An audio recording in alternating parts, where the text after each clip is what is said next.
isaa firdii isaa Hacaaluun du'e egaa isa du'eera firdii isaa madu dhugaa isaaf faradameeraaf jettee ni yaaddaa Fayyoo. Ani guyyaa san sila dafee na qaba baay'een turre hoggaan dhaga'u. Dhaqeeni galaanitti bakka du'e kanatti keessa gadi galuu isaa akkuma hin qaban galaan naannoo kun dumee sana nan beeka. Asfaaltii sun achiin keessa gad nama galchitu karaa sanarratti gadi seenuu isaa akkuma hin qabu.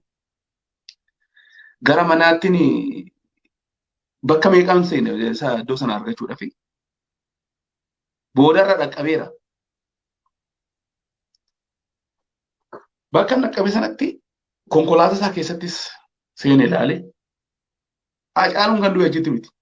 Akkan ofii kiyyaa hubatetti. Dhiigni Hacaaluu barcuma duuba teessoo duubaa kun hin jiraame gateetti kanarraan gadi rukutame ilaali. Karaa kanarratti dhiigni xiqqoon shila xiqqoon mana dibamtee jirti ilaali. Xiqqoo sanaa achi dhiigni konkolaataa keessa hin jiru. Meen attaa murteessa namni achi gaafa sanaa ture. Dhiigni tokkittiin achi hin jiru mucaan gara biraatti du'ee gara biraatti fixatee achitti deemanii gatan. Namni inni dhiigan qabu mucaan. Maal jedhe namichi odeessu sun? Hoggaasan dhukaasan argeen shugguxii akkasuma godhanii dhiitii maalidhaa? Ishuma tajjeese namichuma san tajjeese. Mucaan dhiigan qabu amma simbira konkolaataa irratti dibbe kunoo rabbii fuuldura rabbii taa'een dubbadaan. Kunoo duuba kanatti dibame amma qalamii kunoo qeensa dubartoonni dibatanii. Erga gabraatti dhiiga qulqulleessee fidannee achitti gata konkolaataa. Yoo galanii maal jedhan akka inni waan dubartii sana wajjin waan biraa dabarseetti maqaa balleessuudhaaf deema ture. Miti garuu dubbiin akkasii miti. Dhiigan qabu akkamitti dabarfanna kana qixxee odoo arginu akkamitti soba kana qixxee dandeenya. Odoo nuti jirruun kaan ala taa'ee nutti hima.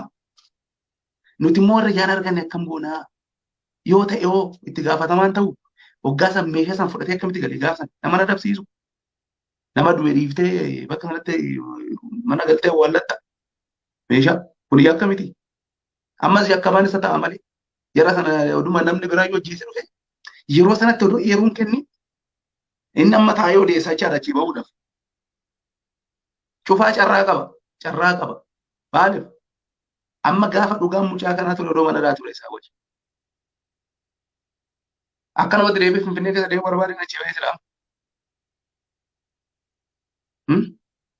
Kanaafi daldalii asuma irratti utuu dubbannuuti Fayyoo amma mucaan ati jettu kun argeeranis miidiyaa irraa mucaa isa Xelaayee Yaamii jedhamu sanatti fakkaata.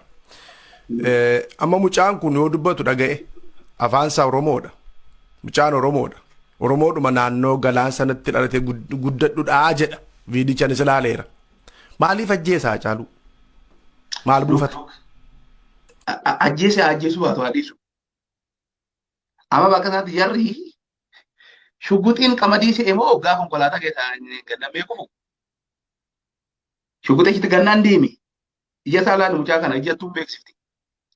Shugguxiin hoggaa bu'u fuudhee waajjira poolisii maanganii akka biyya kanatti meeshaa eeyyama qabne baattee deemudha. Tokkoffaa akkuma galee sanaan ofitti ragaa ba'aa jirame meeshaa naannoo seeraa duraa akka dhawwatu laaltaati. Argee erga arginu meeshaa shugguxii kan fudhate galee yaada abbaatii dhiisee isa sana dhiisee meeshaa isaa fudhatee gale. Inni argee inni maal jedhama inni tabaabbaree waan jiran sana maariffa. Isa qabaa jechaadha inni mataa isaati. Yeroo sana maa yeroon kenni miti immoo mucaan achitti hin duune kunoo mucaan gara biraatti ajjeefamee geeffame Hacaalu.